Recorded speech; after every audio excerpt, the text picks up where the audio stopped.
You know me, and you know that I am a lovable, likable, absolute goody two-shoes kind of guy, right? Wrong. I went to jail. Oh, Trenton, what'd you go to jail for? Murder? Double murder? Triple murder?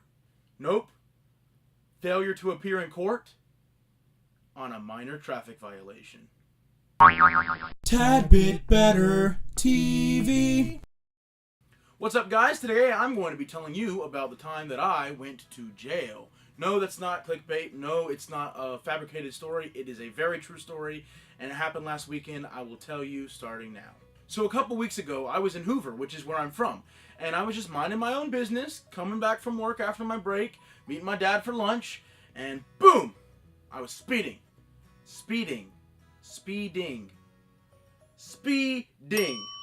Anyway, I thought the speed limit was like 50 for whatever reason. I don't know why I thought that, and looking back I was really stupid because it was a really small road with people walking across the street and stuff, so I don't know why it would have been 50. But I thought the speed limit was 50 and I was going 46. And of course I zoom right past the police officer. I look back and I'm like, crap. And I already knew this was going to be a nightmare. The guy pulls me over and he says, "Do you know how fast you were going?" And I say, "Yes, officer, I was going 46 miles per hour. He says, "The speed limit is 30. Oops. So a couple months later, I was talking to my dad, and we all decided that I was just going to pay the ticket in advance instead of going to court and trying to fight it or trying to get a cheaper price. Funny story, I get back to Mobile because I had class the day of court. I was just going to pay it, and I forgot about it. I forgot to pay the ticket because I am a silly goose. So a couple months goes by and I just had completely forgotten about it, and apparently my parents got a letter in the mail back in Hoover that said that I had a warrant for my arrest.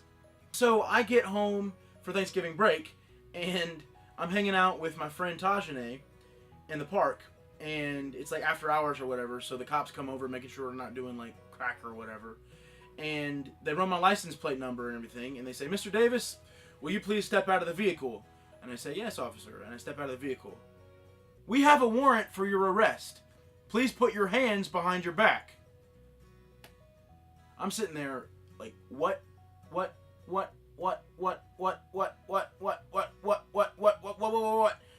is happening right now?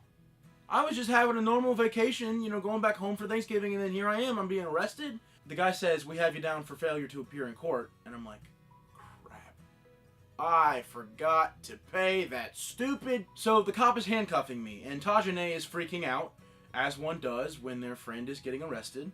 Tajane takes the car back to our friend's house, which is where we were hanging out before, and the police officer takes me to the Helena jail, where I sit for about 30 minutes waiting for the Hoover police officer to come get me and transport me to Hoover jail. So I get to the Hoover jail, and they tell me to take off my shoes, take off my socks, turn them inside out, make sure I wasn't hiding any drugs or anything. And they finally take off the handcuffs. Now, mind you, I didn't have a clock or anything. They took my phone away, so at this point, I think I've been sitting there for about 6 hours. It was more like 30 minutes. After I finished taking off my socks and all that, put them back on, they had to tell me to have a seat. And I sit down on the bench. And I'm like, looking around, and I'm like, oh. So this is jail, huh? And the cop says, "Yeah, this is jail." I say, "Where are all the prisoners?" He says, "Look around you." Not even kidding.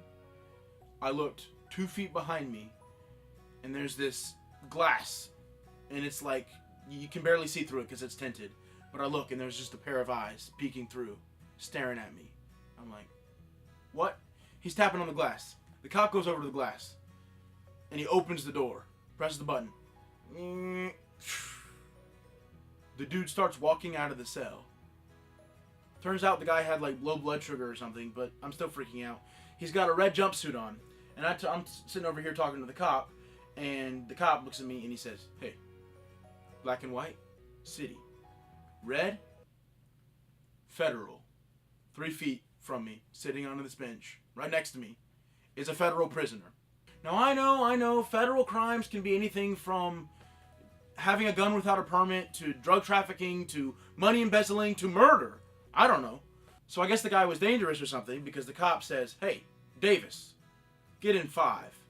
And I look over, and the jail cell that says 5 opens up. And I go over and I'm like, okay, and I go sit in there. I'm thinking like, okay, well, I'll just sit here by myself. Better that than sit next to this federal prisoner. I look in the corner of the jail cell, and there is this man, big scary man, laying down. And I'm like,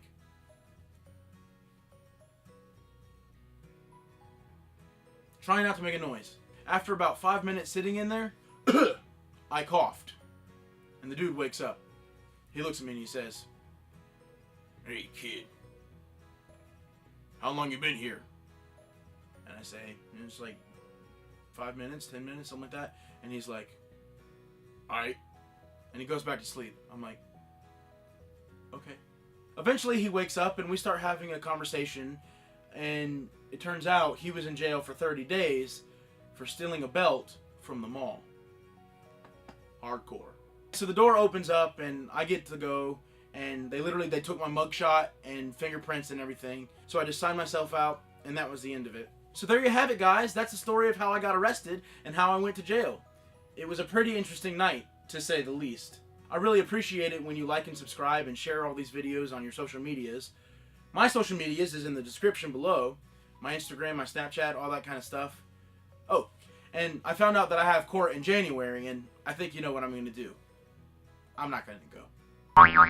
TADBitBetterTV.